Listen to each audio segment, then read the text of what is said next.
Okay, school board members, we have a quorum. All are in attendance this evening, and so I'm going to call the school board meeting to order.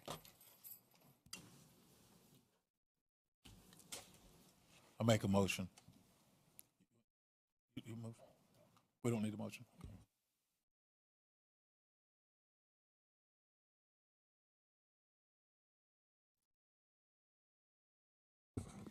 All right.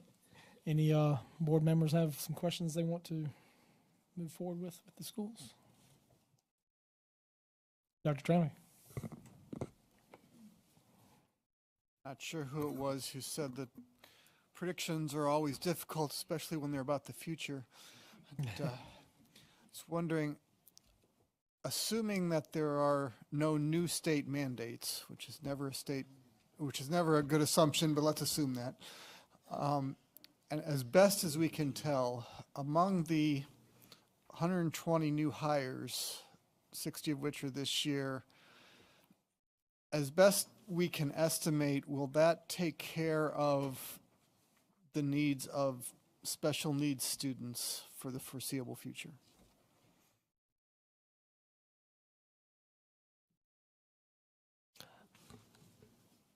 I'm just going to give a general response to that, and if you want specifics about any of our various special needs populations, we can go into a little bit more depth, but it's a projection, just like anything that we do, and the 120 positions that include many for special education were compiled really for this budget year, and just like the salary proposal, we look to try to phase it in over 3 years.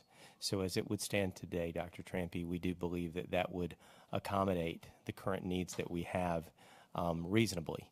I think, you know, and I'm sure in frustration you hear all the time more and more and more. And so we're never going to say that we wouldn't want more resources, especially in an area like that, in special needs. But I think as best we're able to project it, and hopefully the one wild card in that is that of our populations, the one that has grown most dramatically over the last 5 years has been our students with special needs. But we do believe if we're able to get that much in the 1 year, the 60 positions, that it's certainly going to go a long way towards that. You mentioned the mandates. I don't know if there'll be any additional state mandates related to special education, but there's been a long-standing mandate, IDEA, that has been, you know, historically and drastically underfunded. So it does put a substantial burden not only at the state level but here at the local level. So we are most appreciative of being able to move forward, if possible, with the positions that we have.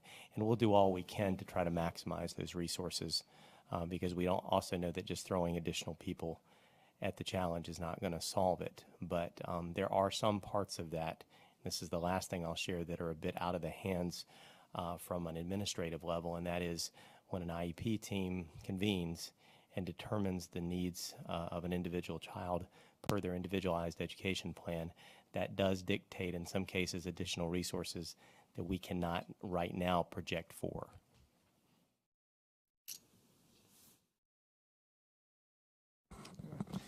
And I'll interrupt real quick in our questions. Myself and Mr. Marshall have to read a disclosure statement since we're talking about budget items. I'll go ahead and with mine. I hereby disclose I have an interest in the budget transaction as a retired employee of the county. My disclosure is on file with the clerk and is available to the public for review. Mark and Amy, please record this disclosure in the minutes of this meeting as required by law. Mr. Marshall. I also have to read mine. I hereby disclose I have an interest in the budget transaction as an employee of the county. My disclosure is on file with the clerk and available to the public for review. Mark and Amy, please record this disclosure in the minutes of this meeting as required by law. And I think we got it in just in time. Thank goodness. Any other board members have some questions? I'll ask what, Dr. Baker, and I appreciate you taking the time with me to meet and discuss some of the budget items. I guess one question I did not ask, I'm absolutely for all the special needs teachers and everything. I just wanted to clarify, where are these the teacher positions? What has brought about the need for those positions? Are they helping classrooms, or just what's going on with that?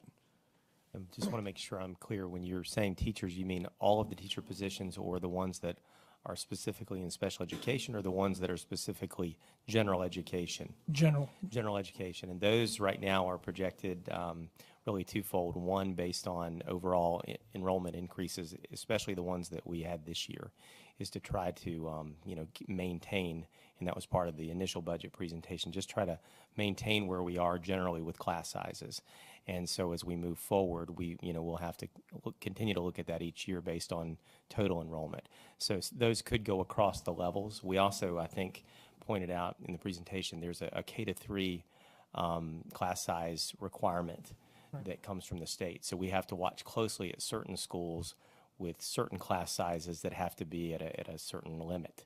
And so we'll continue to address that. And so these positions give us some flexibility to target those areas. So to say specifically right at this moment that one teacher goes to a particular elementary and a particular grade level, we can't do at the moment, but we can project it out. And then when we have our enrollment going into the summer, we'll be able to target those where they're needed. Okay, thank you. And of course, it's always when I leave the meeting and start driving down the road, I'm like, daggone it. Understood. But I appreciate it again, your meeting with me. Thank you. Any others? Mr. Yakubowski. Thank you.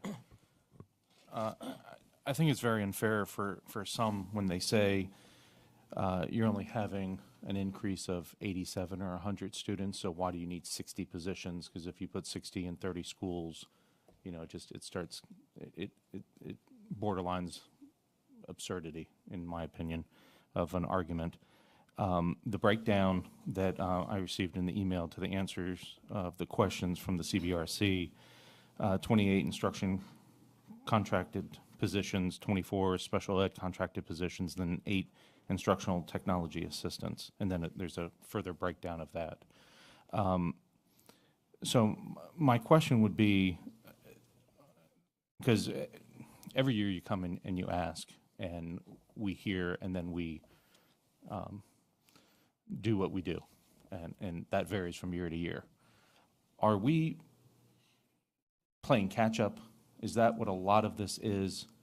Or is this new growth that we're anticipating so that we can offset it and get ahead? Because I know that the teacher ranks have been reduced over the years. And so,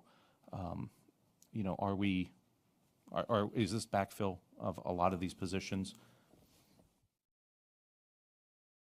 I want to thank the board for these very easy questions. That's just the first one. Oh, okay. Much to look forward to. Thank you. I just wanted, I want to, again, give a broader context because I don't want to mislead because I'm not looking at numbers. But I know that even last year when we were developing the budget and we wanted to illustrate that as we continue to look to add teachers, that we're really trying to get back to the ratios that we had pre-recession. So from that perspective, especially as we're starting to see growth, it's really a combination of both.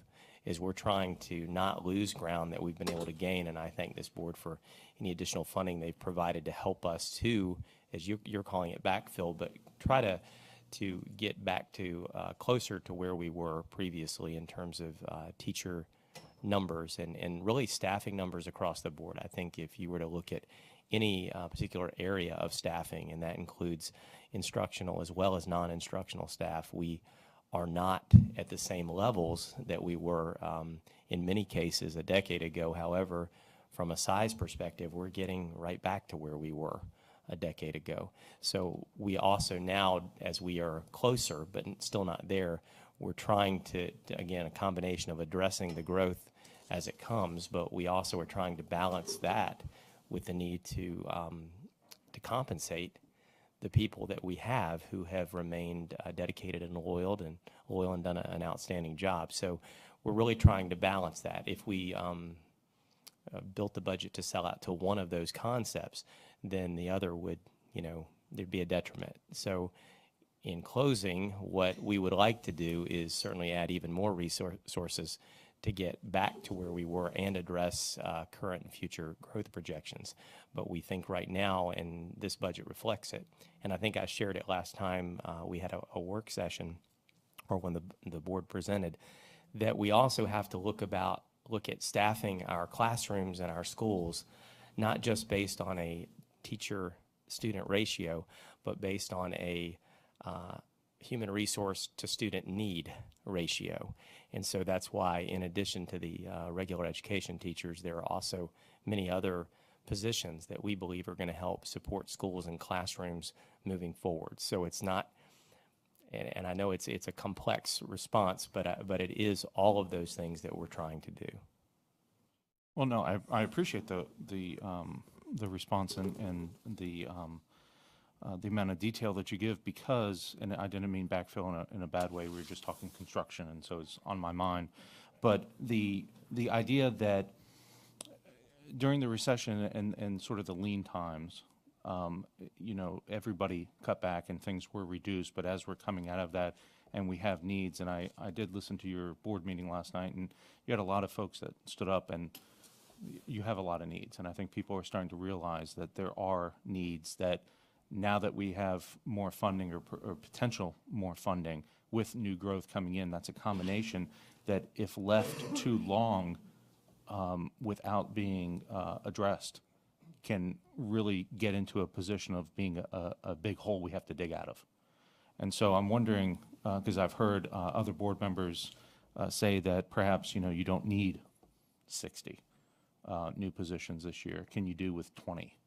And so, you know, I'm not of that opinion, but I would just like it sort of addressed that how next year you're going to come back and ask for what you didn't get plus. And so if we continue to do this, at some point you're going to find yourself with an ask of what we used to have of 10, 12, $15 million gap, which I don't think anybody wants to be at that point. So how can we avoid that? And so these 60 positions, you're basically saying that they are,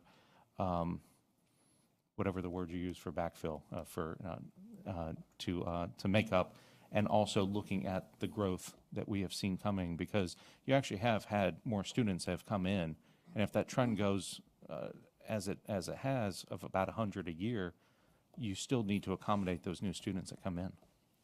And just to the last point that you mentioned, and we are hoping that it's only 100 per year. And I think that I appreciate the staff that helped me to provide to you all a response on a more detailed question about projecting the enrollment. And with some of the subdivisions, some of the larger ones that are currently awaiting to start build out, we are hoping that we have that kind of time.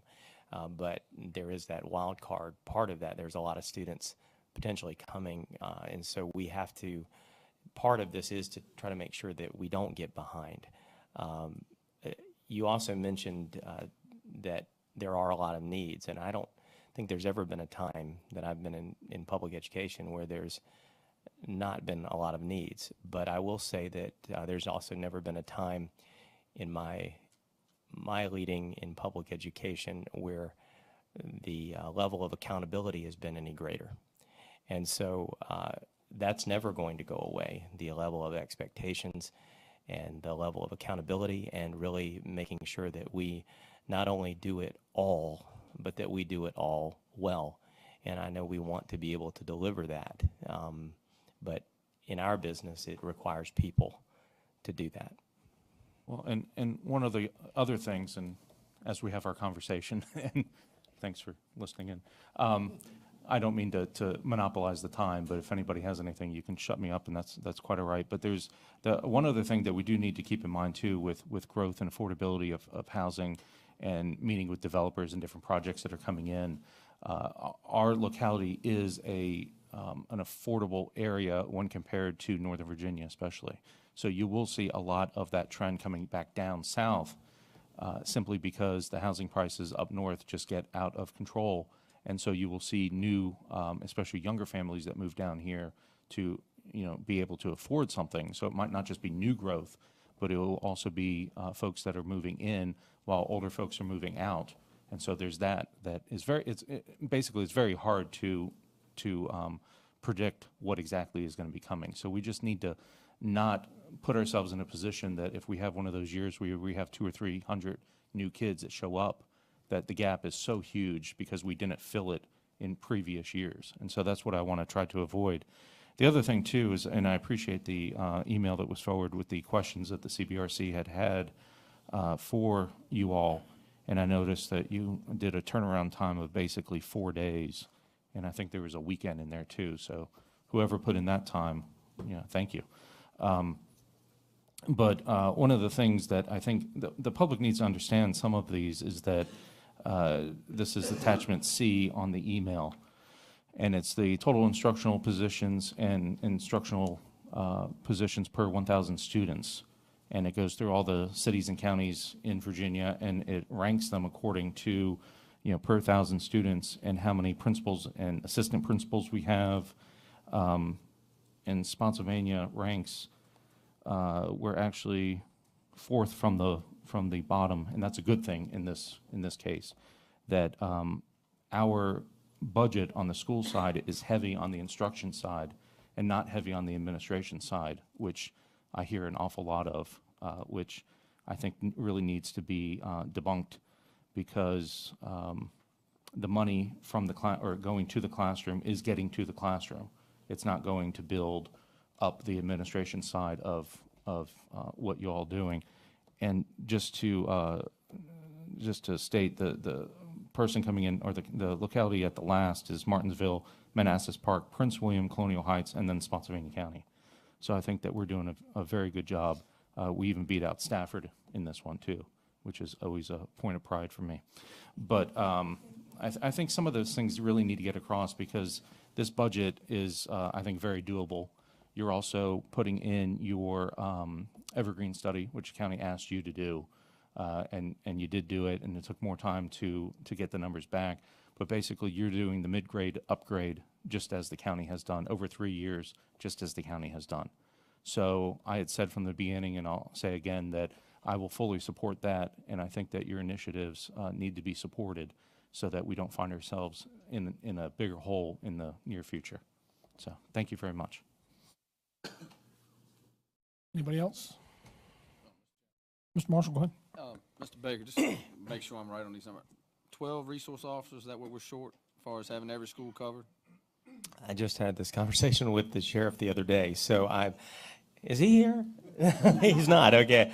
I thought maybe he was going to be here tonight. I think it's 15. I think it's a little bit more than that. We have full-time resource officers at our 12 secondary schools, traditional secondary schools, middle and high. We have 3 currently at 3 elementary school. And we do not have, I think it's at least 15. We have one that's split between John J. Wright and, yes. So we need at least 15. And we toured John J. Wright. That resource officer needs to be there full time.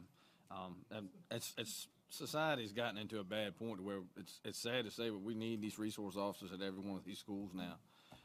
Even on the elementary school level. I hate to say we've gotten to that point, but we're there. We're past it. We're kind of behind the 8 ball on that, so it's something we need to look at it and consider, because safety of the kids means a lot to me. So I appreciate that.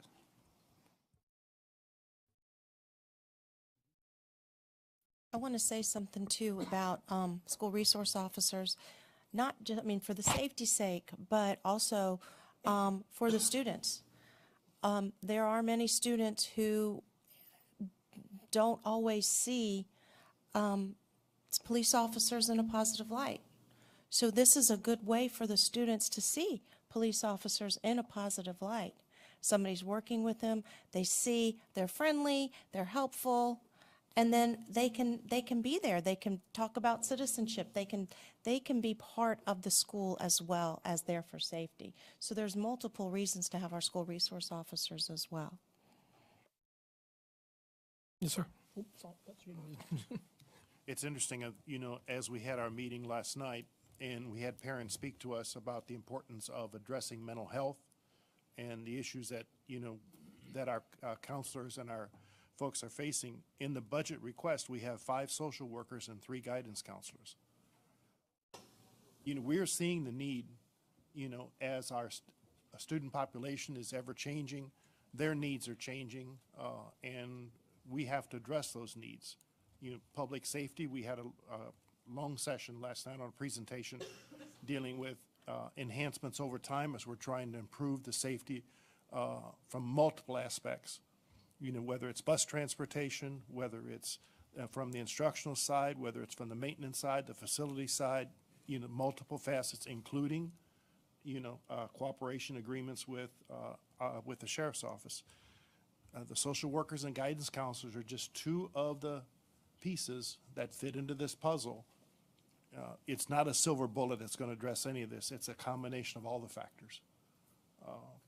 When I was reading a report earlier today, because I'm part of a teacher licensure committee at the state level, and we have a meeting Monday morning. In preparation for that was a packet that came in the FedEx of 5 different reports.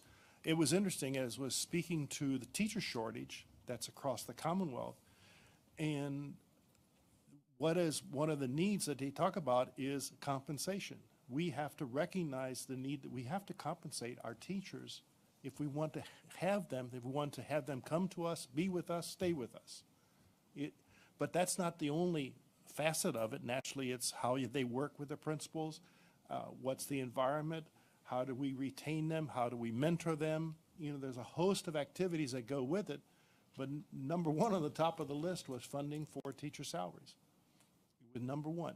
It's kind of interesting because when you think of it, at the state level, while that is a number 1, it didn't make it to be a number 1 coming from the General Assembly perspective, so it's being thrown back on the locality to have to find it. And one of the ways that we've been looking at to do it is to look at health insurance, because it plays part of compensation, as to what can we do to give it ourselves some budget capacity. So we're trying to address it from multifaceted approach. And I guess I think our request is that you do give due consideration to the request that the superintendent presented to the board and we're presenting to you, because we think it is trying to address the needs of the students and our staff, the faculty, in a very planned mode. That's why we went with a 3-year plan. Our health insurance is on a 5-year schedule. We're trying to put it in a structured way that we can address it programmatically. We're not trying to eat the whole apple in one bite. We're trying to take a piece at a time, but make sure it's systematic and that we're addressing it. So the positions that we presented, that 60 seems like a large number, and I agree. 120, now you're asking for 60. It seems large. But when you take a look at the pieces of it, break it down, you have 28 that are the general, 24 is special ed, 4 instructional technology assistants, you have the 16 regulars, you have a gifted teacher, 5 social workers, 3 counselors, 2 administrative interns, 8 instructional technology assistants. Then on the special ed side, besides the social worker and counselors, you have early childhood teachers, 4. With paras, they need to have the paras. There's 8 of those. Courthouse Academy, a teacher, and Courthouse Academy para-ed. Speech language pathologist. We can't, speech is absolutely critical. Occupational therapist, 2. Gateway Academy teacher and para. Adaptive PE teacher and signing assistant. We have to work with those. Our students need these facilities, these resources. So it's the needs of the students that are driving the whole machine. Our whole complex is driven by the needs of the students. So that boils down to instruction, and then everything else is a support service. So I think we put together a very good budget request. I know the request is asking for more money, but I think it is definitely needed. It's not a want, it is definitely a need. And it got compounded by the situation about 3 weeks ago, with the focus being on physical plant safety, security, but it all is tied back to our mental health, which we have to address as well. And that in our social workers and our counselors are letting us know it is definitely needed. Definitely needed. Thank you. Anybody else? I'll just make some quick comments. Number one, I kind of like the seating arrangement. I don't know what it is about it, but I truly do. It kind of gives us a mix. The school security, especially with the elementary schools, I think it would be worth looking at. I don't know. I definitely want some feedback from y'all as far as armed security. There's ways to do that. It wouldn't be as costly as SROs. There's still, I don't want to say a whole lot because we're in public. There'll still be gaps with the use of SROs. Sick, vacation, meetings, training, all that pulls resources. And when you only have a certain number of individuals that are assigned to schools, it's kind of hard to pull from, detectives or general assignment patrol to fill those spots. It takes some specific training normally. So there's some issues just with the use of SROs, as I'm sure there would be with armed security. But I think particularly with the elementary schools, I think it would be wise for us to look at armed security, since we have legislation that allows it. And I don't think we'll ever prevent. If somebody has that mentality to do a harm to our kids, you can just look at the simple design of the buildings we have. You would only have to go, well, I don't even want to say anymore, but it would not be hard. And that's with one classroom.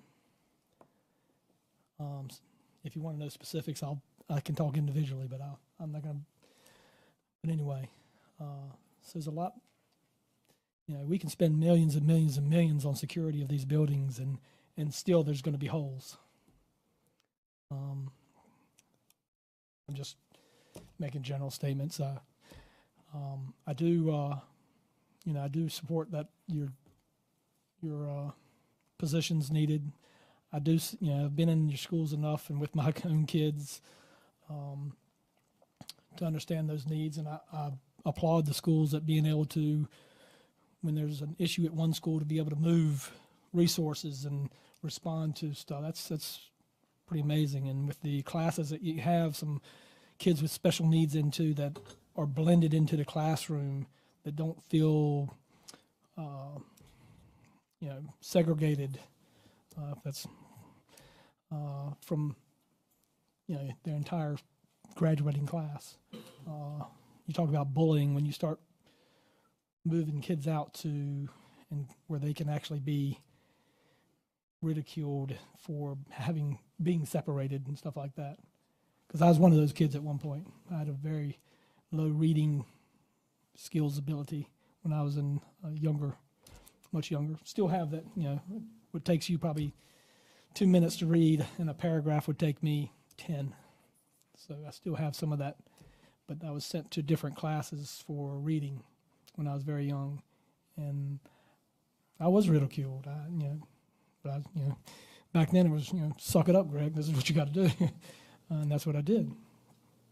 So, and having the kids that we do, that have, particularly one that has special needs, I understand the struggles that even teachers have. When you have 3 or 4 special needs kids in your class with IEPs, and each of those are different, I don't know how they individually keep track of everything.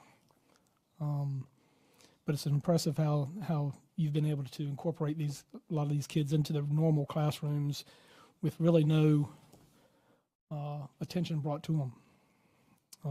That's incredible.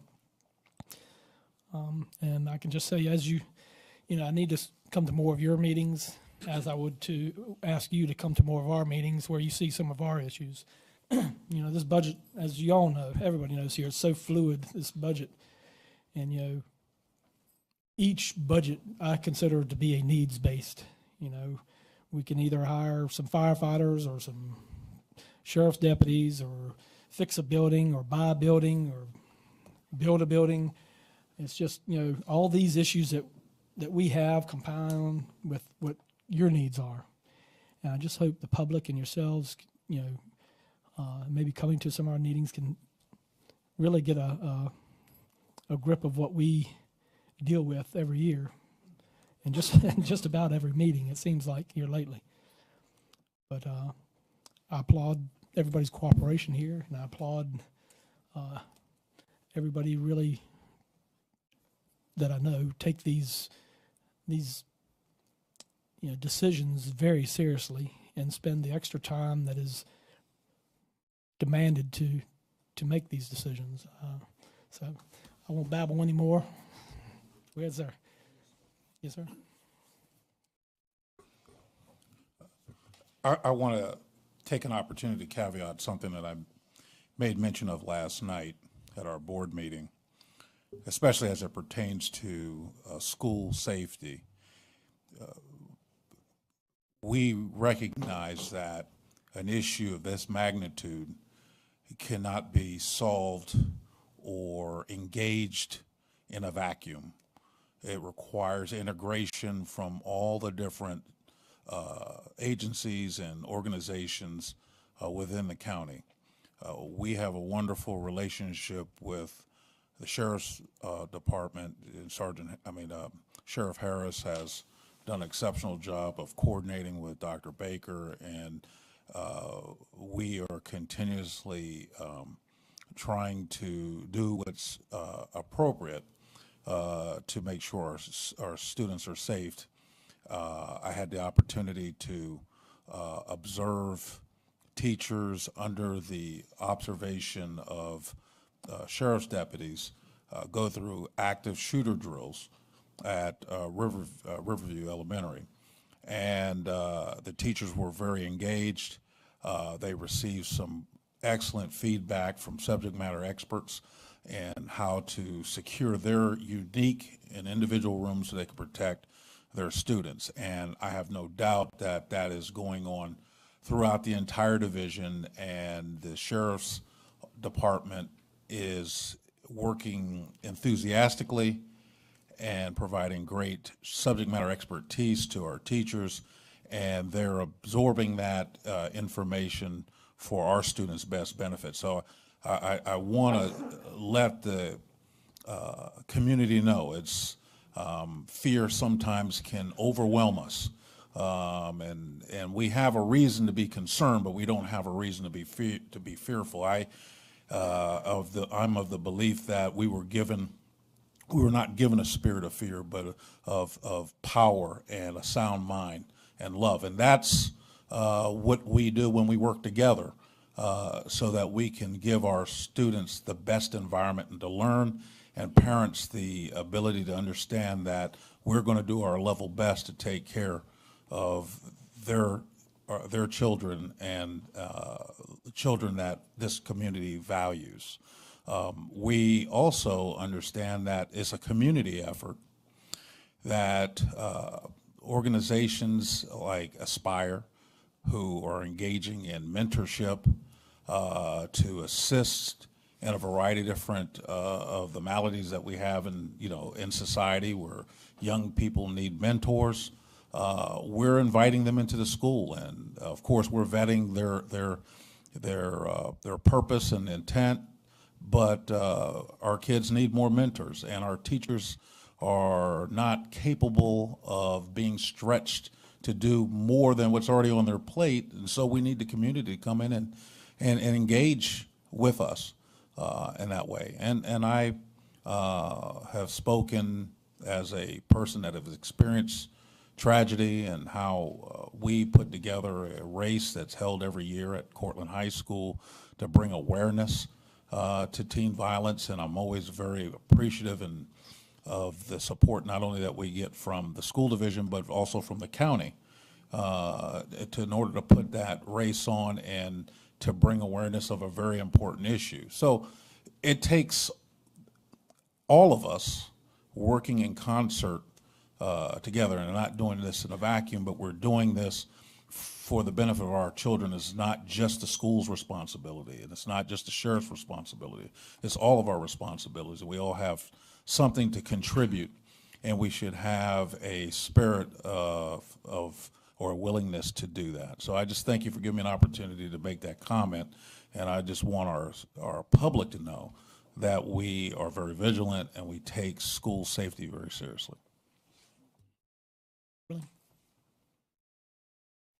I want to take just a couple of minutes and put the job of what we're trying to do in education in context compared to the kind of job the county has in their hands. And I think I can relate it maybe to building of the bridge across the Rappahannock. For a long time, there's been a need for another bridge, and eventually we're going to get it. And in the meantime, everybody has learned how to get to work, to recreation, or wherever they're heading. Our challenge is very different. Think a minute, about an hour ago, you were listening to your staff make presentations about construction and the needs for rebuilding buildings, and you got some real challenges and needs there. But if you don't get it done this year, a lot of it will be there next year, and it'll still be solved. And if it's not next year, it might even be the third year, and eventually it's going to happen. But when we have a five-year-old child come to us as a kindergartner, and the teacher says to the parent, "Does your child enjoy books?"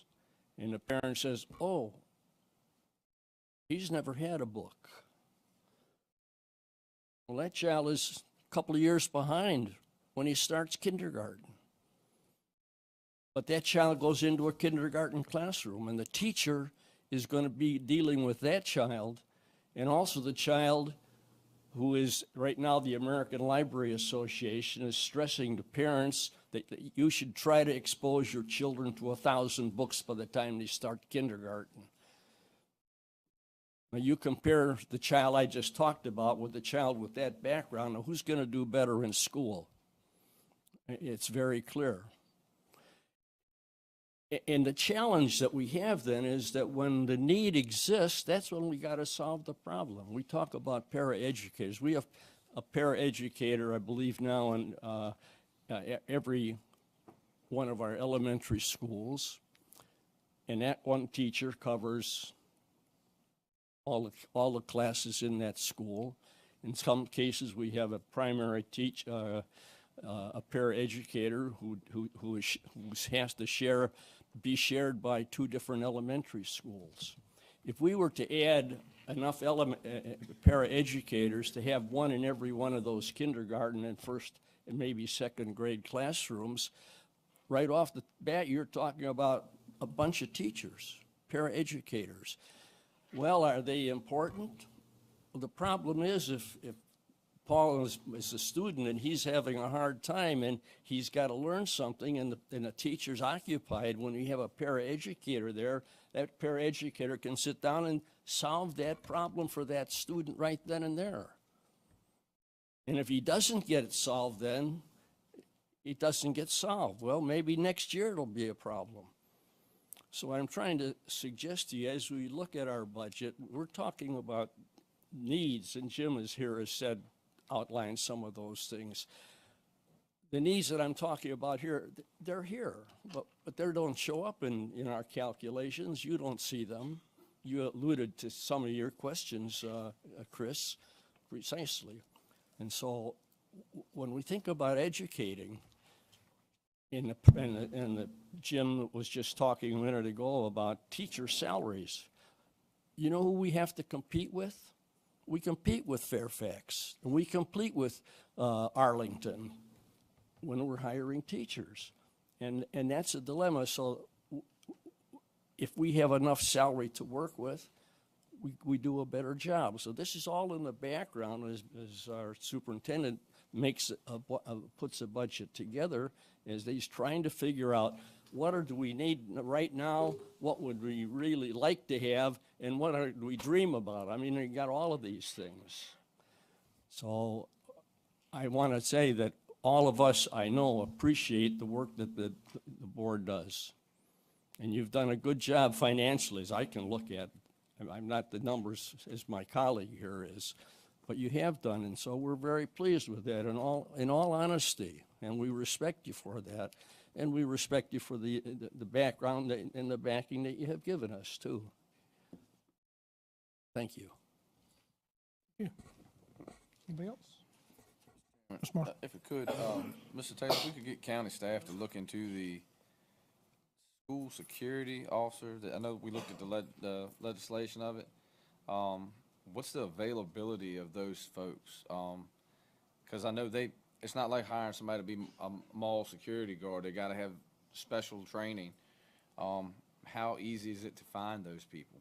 That may be a workforce that's hard to. If we need to, if we were to hire 20 of those people, I don't know that we could find them. So I don't know if there's a way to check to see the availability of how those people with that training or what. We can look into it. Dr. Baker may have some information, because my comprehension, and check me on this, Dr. Baker, is that school security officers would, I believe, be employees of the division. Okay. SROs, school resource officers, are deputies that are employees of the sheriff's office, although they are, in that designation, fully dedicated to the school. So they are, in practical effect, school staff, though they work for the sheriff and are funded through his budget. I understand, Mr. Benton, where you're coming from with it being a cost savings, but are those people available to us? Let me actually, I think there's a third category I think that you might be alluding to, but Mr. Taylor was exactly correct in terms of we have 2 school security personnel, we call them officers, at each of our high schools, and they are unarmed security that we employ and have for a number of years. There is a bill that was passed recently. I believe it might have been Mr. Cole's last year. Yeah. So I think you're referring to the availability of retired law enforcement that could be allowed to carry and be in a role of security in the schools. And I don't want to, again, if the sheriff were here, I would have him address it. I think in just our conversations, and he would be able to shed a lot more light on it. I think if we went to that type of approach, whether there was a great availability or still few, but we were still able to, I think they would still be employed and trained through the sheriff's office. And I think that the sheriff, do not want to put words in his mouth, would have to share what he believes would be the better investment, whether it would be to have retired law enforcement who would be a security officer and what that would look like, versus, I know he's and we both are very supportive and appreciative of the SRO program and the level of training and the investment into the training and what that yields in terms of the security level that can provide. And I think, as other folks have alluded to, the many other things it provides in terms of relationships and a sense of working with the entire school body. But I don't think it's impossible that happen. I just am imagining if they are armed and they're going to be trained, that they would be sheriff's office employees. Yeah. Yeah, what I was talking about would not be, and then I think it was copied to you. Yeah, I read it. That's why I was asking. Oh, I didn't finish reading it, so I just found it today and was reading through everything, trying to get a grasp of it, but it did not. It does not have to be a former law enforcement. It certainly has that in there, but there are some specific training that would be required for those individuals to have and take, which probably wouldn't be difficult with the Criminal Justice Academy down the road to maneuver some of that. So that, I mean, this is just things to think about. Like I say, when you're talking about deputies with middle school and high school, they can interact better in the older ages and actually take some action. Usually those younger ages of elementary school, I mean, But then, other than to be a presence, I really find it hard that they're really going to have to interject themselves in discipline and stuff that goes on within the school as far as criminal activities as much as the middle and high school. So that's what I was getting at. And I think it'd be something just to look at. You're the one's going to decide who comes in your schools and who don't, or who does not. Sorry for the language. If I could share, and I know that last night the board was provided a presentation. I took, by the way, Mr. Bennett, I took speech.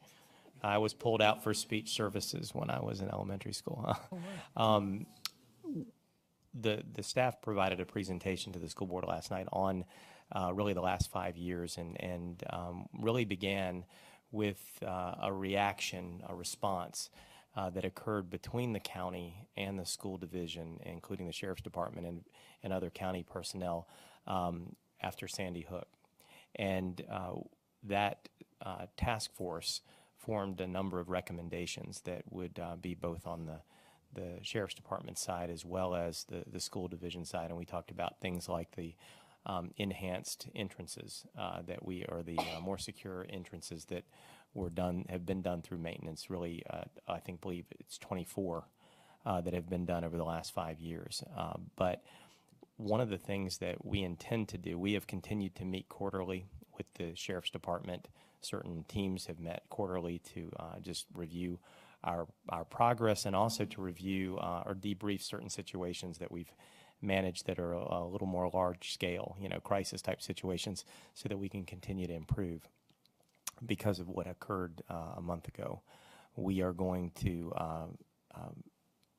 reinstitute the security task force and go back through an analysis process. And I think a lot of what has been brought up this evening is going to be a part of that discussion, is where do we now need to look at in terms of investments and cooperation to continue to enhance security. And I think that whether it's an increase in school resource officers, whether it's additional security personnel that are armed, and perhaps additional security personnel that are unarmed. And I'm not a security expert from the perspective of, particularly from the armed perspective, but it's been said several times tonight, and I just can't let this moment go by without saying that interaction with students, school-wide security efforts are critical for us. We can't view anybody who is working as part of a security team, which really, in essence, becomes every single person in a school. We can't have anyone disconnected. They all have to be a part of crisis planning and in the know in terms of a number of things reasonably that go on in the school in order to be able to enact a plan and to react when certain things occur. But what was said about trying to solicit more volunteers to be a part of mentoring our students, to have more counselors, to have more mental health supports coming into the schools. I know that doesn't always sound like security, but the more adults we have, and I recall a recent roundtable that a couple members of our staff participated in with Dave Bratt, and I was reading a couple of the recommendations. Some have been mentioned at this table this evening, but one was love as a strategy to enhance safety and security. And so I don't want this moment to pass without, and that can also include additional administrators. We have administrative interns in this proposal. And all those eyes and ears and folks that form relationships both with students and parents can make a difference, we believe, in making our buildings more safe and more secure.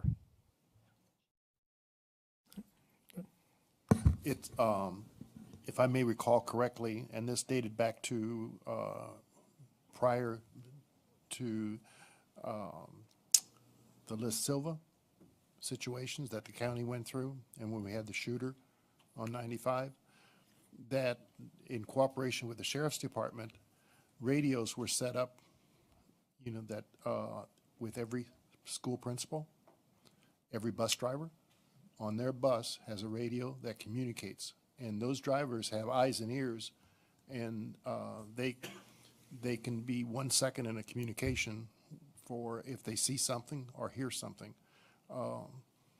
With the amount of video cameras that we now have on the buses, we have an enhanced security tremendously. That when a student acts up in a bullying situation, that is recorded and it's acted upon. So that, you know, this county has been very proactive in that sense of trying to be prepared for situations so that our drivers, our principals, administrators in every school, and have the ability to be able to communicate.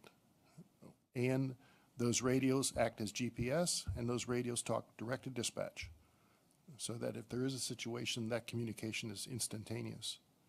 And there was a lot of resources that were put to that effort, and it takes a lot of resource to maintain those radios too. It's not a cheap one, and those things are fairly expensive, but they are very useful. I know I carried what's called a brick for quite a few years, for 20-some years, and it definitely works.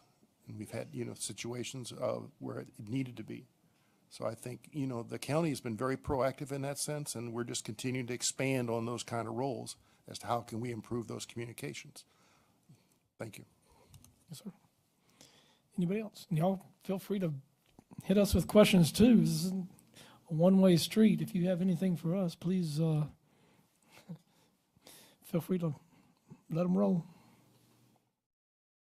Mr. Benton, I mentioned, I think when we had the opportunity to meet, and I just want to, while we're discussing joint ventures moving forward, I want to extend, as you all are looking at, and I noticed having a retreat and considering your long-term plans strategically.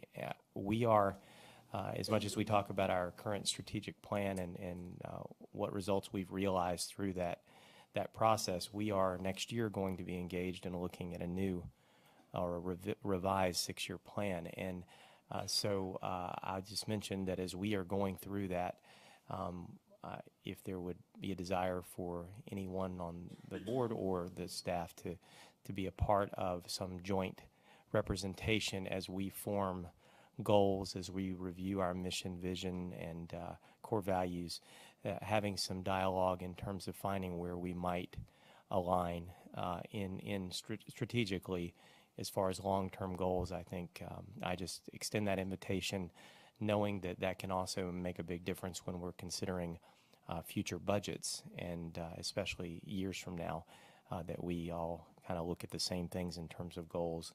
And I know, for example, economic development being one of those goals. We have it from a different angle, but we certainly could look at ways that we can partner to do that. I also want to thank Mr. Taylor. I know he and his staff met with some of mine recently to look at how we currently work together in the area of procurement. And I think we're looking, and I appreciate his efforts and good ideas as far as how to operationalize what we currently do so that it can be understood moving forward, so that we know what we do now before we can determine how that can be enhanced. And so I just wanted to share that in closing. I appreciate it, because it's, I mean, anytime we can have dialogue and conversation, you know, as long as we have decorum and treat each other's opinions and ideas with respect and dignity, there's no way we can go wrong. You know, the more we converse and the more we talk about and discuss about topics that concerns, number one, it gives clarity on both sides, I think, to the needs of each. And I just don't think there's a lose to it at all. Go ahead. Greg, that is the Board of Supervisors, is interested in having the right companies move to town to work here. So you're always interested in economic development. And one of the areas that employers look at, first of all, before they do anything, is what? They say, what are the schools like down there? Good school? If Amazon should move to this area, 50,000 people or whatever they're talking about, how many would come here? Well, that number one question is going to be, what are they like? And one of the things that is so important today is choice. And the more choice that schools offer to the general government or general population, the more attractive it is. And we are do a great service in that area. We have a governor's school that is celebrating this year its 20th anniversary. In fact, one of you, I think Wanda Parrish, that was here, works with you. Anyway, her daughter just was admitted, she told me as I walked in. We have an international baccalaureate program, different kind of program. Again, both of those tend to be for the more gifted children as against the the kids with educational needs. The whole career and technical education area nationwide is going to receive additional emphasis for the next many, many years. About 22% of all jobs require a college degree. Others don't have it, but they need certification. They need a whole variety of instructional and academic and preparatory backgrounds. And our career and tech ed area is growing, and we're cognizant of what is necessary. And, you know, if we were to sit down and if you were to say, here's some money, what would you like to do with it? And we said it was career and tech education, we could spend a lot of money right now, tomorrow. Absolutely. One figure I saw recently, about 20,000 jobs existed for kids who had that kind of a background, and there are not enough kids to meet those jobs needs, and they start off at a salary of $80,000 a year. And it had nothing to do with college. And that's one of the things that we offer, so the folks who are in community development, you can brag about this school division. We do very well. And for that, we owe you all a real debt of gratitude, as well as our staff. Appreciate it. Anybody else have any comments? I think you have some business to do as far as closing your board, but I just thank y'all again I just can't thank you enough. I know we all get bombarded with all these questions and stuff each year, and I don't see it getting any better. Hopefully it'll calm down a little bit, but you know, it's part of the learning process and understanding each other. And I'd be privileged to be a part of one of those committees if you'd have me. My wife would probably kill me hearing me want to participate in something else, but especially with the number of kids we have. But I'd definitely do it. Ms. Graham? Motion to adjourn. Motion to adjourn by Ms. Shelley, second by Mr. Braswell. All those in favor? Aye. Any opposed? Motion carries 7-0.